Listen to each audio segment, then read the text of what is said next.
Que le kiosque d'Europe 1 et toutes ses plumes, Marion Calais pour les régions, Jean-Philippe Ballas pour la presse internationale, Axel de Tarlet pour l'écho et Eva Rock devant la télé. Bonjour à tous. Bonjour Thomas. On commence avec vos quotidiens nationaux et le Figaro. Alors il y a bien sûr cette partie de la une sur la droite. Faut-il avoir peur de la baisse historique des taux d'intérêt ? Bon là vous vous dites que vous pouvez vous rendormir, mais regardez l'autre moitié de la une et là vous allez rêver. Selon une étude, les fresques de la grotte Chauvet ont autour de 36 000 ans. Alors que de nombreux spécialistes jugeaient que les œuvres rupestres de la grotte Chauvet ne pouvaient être âgées de plus de 20 ou 24 000 ans, une étude internationale démontre qu'elles sont bien plus vieilles que cela. La majorité des peintures a été réalisée il y a au moins 33 500 ans et les premiers hommes étaient déjà présents dans la grotte il y a 37 000 ans, ça nous appelle à l'humilité, à notre petite condition de mortel. Sinon, vos journaux reviennent largement sur les mesures annoncées pour les jeunes. Une abdication mortifère pour l'opinion. Valls gâte les jeunes et mécontente tout le monde, résume aujourd'hui en France. En un titre ironique dans La Croix, tout semble dit. Le gouvernement improvise un ambitieux plan jeune. Pendant ce temps, l'humanité reste campée sur la place de la République. Nuit debout, la politique prend toute la place. Et puis aujourd'hui se demande à quoi jouent Macron et Hulot en langage de drague. Ça s'appelle se tourner autour, écrit le quotidien. Les deux hommes ont discuté. Si les deux venaient à préparer un truc ensemble, ce serait un carton génial, s'emballe déjà un proche du ministre de l'économie. Au passage, on apprend que c'est Macron qui a demandé à rencontrer Hulot et non l'inverse. Qui finira par conclure, s'interroge le journal. Mais, la conclusion, c'est pas pour tout de suite, parce que Nicolas Hulot a tué l'idylle en un tweet. Pas de ticket avec Emmanuel Macron envisagé. Et là, on se dit du coup qu'il y a du Jean-Claude Duch et Emmanuel Macron, quoi. Sur un malentendu, ça peut peut-être marcher. Marion Calais, 3-1 en région ce matin avec vous. En Rhône-Alpes-Auvergne, la sécurisation des lycées qui se met en place. 15 établissements surveillés dès cette année. C'est l'objectif du nouveau président de région, Laurent Wauquiez, rappelle le progrès. Et les dispositifs varieront d'un établissement à l'autre. Caméras pour les uns, portiques de sécurité pour d'autres. Le désengagement de Tata du monde de l'acier, Axel nous en avait parlé. Eh bien, il fait la une du Républicain lorrain, car le groupe vient de vendre son usine d'Hayange à un fonds d'investissement britannique, une usine de rail qui emploie 400 personnes.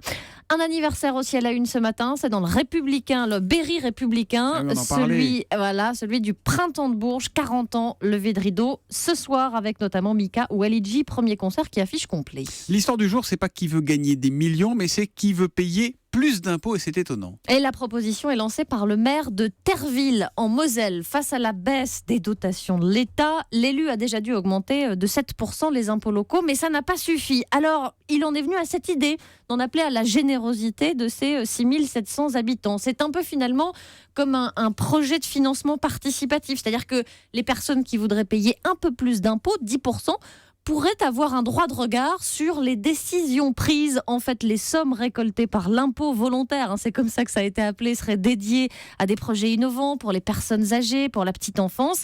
Apparemment, raconte aujourd'hui en France, la proposition séduit jusque dans l'opposition municipale. Bon, Axel de Tarlet, je me tourne vers vous. Est-ce que quand on fait un don aux impôts, c'est déductible fiscalement ? C'est exactement ce à quoi je pensais. Je me disais, le comble, c'est qu'on puisse défiscaliser. Parce que quand on fait un don, on peut défiscaliser. Mais quand on fait un don aux impôts, si on défiscalise, ça n'a plus de sens. Évidemment. La presse internationale, Jean-Philippe Ballas. Oui. Ce matin, on va au Pérou avec une héritière en tête de la présidentielle. Ouais, elle s'appelle Keiko Fujimori et son père n'est autre que l'ex-président Alberto Fujimori. Je vous rafraîchis un peu la mémoire, un personnage. En ce moment, oui. Voilà, il est à l'ombre pour pas mal d'années. Il a été condamné à 25 ans ferme pour corruption et violation des droits de l'homme. C'est un personnage qui divise encore beaucoup les Péruviens, on va le voir. Et pourtant, donc, c'est bien sa fille qui arrive en tête du premier tour. Et ça, c'est un mystère, seulement une internaute péruvienne, mais un mystère familier, dit-elle en faisant le parallèle, tenez au hasard, avec un Donald Trump qui serait leader aux États-Unis. Alors j'ai feuilleté la presse et je comprends un peu mieux le clivage entre ceux au Pérou qui regrettent un président un peu paternaliste, mais qui savait se faire respecter, notamment face à la guérilla du Sentier Lumineux, et les autres qui rejettent carrément son autoritarisme et des scandales à répétition. Alors de son côté, la fille, elle essaie de prendre un peu ses distances. On la voit au milieu de la foule, dans les meetings, souriante, bras levés. Elle a 40 ans, elle n'est pas novice en politique, Keiko Fujimori. Elle a déjà été députée, elle l'est depuis une dizaine d'années maintenant. Elle vise maintenant donc la victoire finale. Le second tour, ce sera le 5 juin prochain. Le scrutin est très incertain et elle sait aussi pertinemment que son nom est à la fois un tremplin et un sérieux handicap Voilà, tout de même donc, face aux Péruviens. Verdict des urnes, ce sera le 5 juin prochain. Axel de Tarlet, je reviens vers vous. Alors nous, quand on va à la FNAC, en général, on s'achète un CD ou un livre. Vivendi, lui, s'offre 15% de la maison. Vivendi s'offre 15% de la FNAC, c'est à lire dans le Figaro ce matin. Voilà, et Vivendi, c'est Vincent Bolloré, effectivement, qui est décidément et partout, puisque je vous rappelle que Vincent Bolloré, il a pris le pouvoir chez Canal+, récemment, on va parler des dernières emplettes, Telecom Italia, Mediaset, c'est le Canal+ italien, il s'est rapproché avec beIN Sport, il est parti à la conquête d'Ubisoft, et maintenant, vous venez de le dire, il prend 15% de la FNAC, et il va en devenir le patron. Vous savez, s'il monte à 15, puis s'il n'est pas le patron, il monte à 20, puis Ça, à la vous fin... spéculez pour l'instant. Pour l'instant, la maison Pinot, Il a c'est encore déjà, nous, déjà Mais deux c'est-à-dire administrateurs au sein de la FNAC. Toutes les entreprises qui le voient arriver maintenant, ils se disent que immanquablement, il va finir par prendre le pouvoir. Attention, tous les les cas, 5%, c'est lui le patron. Voilà, en tous les cas, ça n'est pas un placement financier, c'est un placement industriel pour faire jouer les synergies. Alors, quelles sont-elles, ces synergies ? Elles sont d'abord géographiques, c'est toute bête. C'est-à-dire que Bolloré est très présent en Afrique, par exemple. Du coup, Bolloré va aider la FNAC à s'implanter en Afrique, notamment en Afrique francophone. Mais l'essentiel des synergies, elle est sur le produit. Vous savez que Vivendi fabrique beaucoup de contenu culturel. Il fabrique de la musique, c'est Universal Music, c'est U2, Elton John, Mylène Farmer. C'est la production de films avec le Studio Canal, c'est la production de jeux vidéo bientôt avec Ubisoft. Eh bien, tous ces produits... C'est du début à la fin de la chaîne. Voilà, c'est une intégration verticale, c'est-à-dire que tous ces produits vont être mis en avant dans les magasins Fnac, mais aussi sur Fnac.com. Donc voilà, l'idée, c'est de faire un grand groupe intégré de contenu dans les médias. Et puis alors, accessoirement pour la FNAC, il y a un petit intérêt, c'est que Vivendi a les poches profondes et donc il va entrer 15%. En échange, il va donner 159 millions à Alexandre Bompard qui, avec cet argent, va pouvoir faire une nouvelle offre pour acheter Darty. Ah oui, oh là là. C'est pas épisode. fini, voilà. Ouais. D'accord. Voilà, donc l'aventure poupée russe, en continue. fait. Tu prends ça, je te prends ça. Voilà, ça. et puis du coup, je te reprends Darty, boum, boum, Et boum. on pourra acheter des autolibes à la FNAC ou pas ? Voilà, à la fin, on aura des... On peut les garer devant, souvent. Quand vous êtes rue de Rennes, à côté, il y a un parking à À Paris. rue de Rennes peut-être, mais pas à la FNAC des Terres. Là, je peux vous Pauvre dire. Julie. Alors, quand tu es obligé d'aller au Virgin qui est fermé depuis 10 ans. Pauvre Julie. Voilà, Ah donc, oui, j'adorais ce magasin sur C'est les vrai champs. Ah bah oui, j'allais tout le Attends, temps c'est un là. Sephora, non Virgin. non, c'est rien non, pour c'est l'instant. toujours Ça va rien être du tout. ça va être Ah oui, un Galerie hôtel. Lafayette. C'est Galerie toujours Lafayette. rien, Galerie hein, c'est Lafayette. incroyable. Ça Il y va, a une vous, sinon surface immense. Ouais. Si Vincent Génial. Bolloré est intéressé d'ailleurs. Allez Vincent, Bon, on va peut-être s'arrêter là, les amis, ou on continue. Ok. Non, voilà. Merci à votre calèche qui est garée devant le Virgin. Rendez-vous en terre inconnue, c'est un peu comme dans ce kiosque tous les matins, mais là c'est sur France 2 à 20h55, Eva Rock. Vous connaissez le concept, une personnalité qui accepte de partir à l'autre bout du monde avec Frédéric Lopez à la rencontre d'une communauté. Et bien là, c'est Clovis Cornillac que l'on retrouve au sud de la Chine, sur une montagne qui est vallonnée de rizières. C'est chez les Miao. C'est un peuple voilà, j'en étais sûre. Je m'étais dit que ça allait, voilà, que Thomas Soto allait la faire, ça n'a pas loupé. Un peuple millénaire d'agriculteurs et d'éleveurs. Et alors, au cœur des conversations, bien, il est toujours question d'amour. Mais si vous vivez isolé en ville, comment tu as rencontré ta femme ?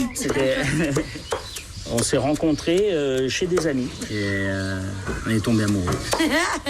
Tu me fais rire. Alors- C'est marrant comme rencontre. Alors évidemment, Clovis Cornillac, lui, il est très curieux. Il va aussi vouloir poser des questions à ses habitants, alors savoir comment ils se sont rencontrés. Et il va pas être déçu de la tournure de la conversation. Je t'ai dit, elle est jolie, elle est gentille. Vous avez quoi ? Vous avez fait des blagues ensemble ? Comment tu l'as draguée ? Je l'ai surtout trouvée travailleuse. Ça, c'est une qualité qui me plaît. Mais t'es jolie aussi. Oui, mais c'est pas le plus important. Là, vous êtes loin de chez vous, mais quand vous allez retrouver votre femme, est-ce qu'elle va vous serrer la main ? On fait plus que se serrer la main. Mais vous faites quoi exactement ? Eh ben, on se prend dans les bras, on s'embrasse.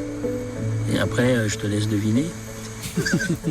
Voilà, alors mignon. c'est hyper mignon. Apprendre à connaître l'autre et se connaître soi-même, c'est quand même le leitmotiv de l'émission. Alors je vais vous faire un aveu, moi c'était un programme dont je commençais un peu à me lasser parce que c'était souvent construit de la même façon. Et là, je reconnais vraiment que ce numéro est particulièrement réussi. D'abord par la personnalité de Clovis Cornillac, qui est hyper attentif aux villageois, qui n'est pas intrusif, et parce que Fred Lopez est vraiment s'est effacé par rapport aux autres numéros qu'on avait vus récemment. Il y a un sourire et des éclats de rire tout le long du documentaire. Les paysages sont absolument magnifiques. Et puis, il y a une humanité qui transpire dans chaque séquence. Ça fait vraiment du bien. L'émotion, elle est juste. C'est un petit moment de bonheur télévisuel. J'ai une Voilà. idée. Frédéric Lopez, tu mets un petit bandeau sur les yeux de Roger Federer. Tu lui dis, je t'emmène en terrain connu, et tac, il nous l'emmène dans le studio d'Europe 1. Et voilà, mais voilà, Oh là là, on y mais est. Vous pensez à d'autres personnes qu'à Federer? Sinon, dans la c'est lui journée ou vous. Donc, rendez-vous en terrain Gardez-le. connu, c'est sur France 2 à 20h55. Rideau sur le kiosque.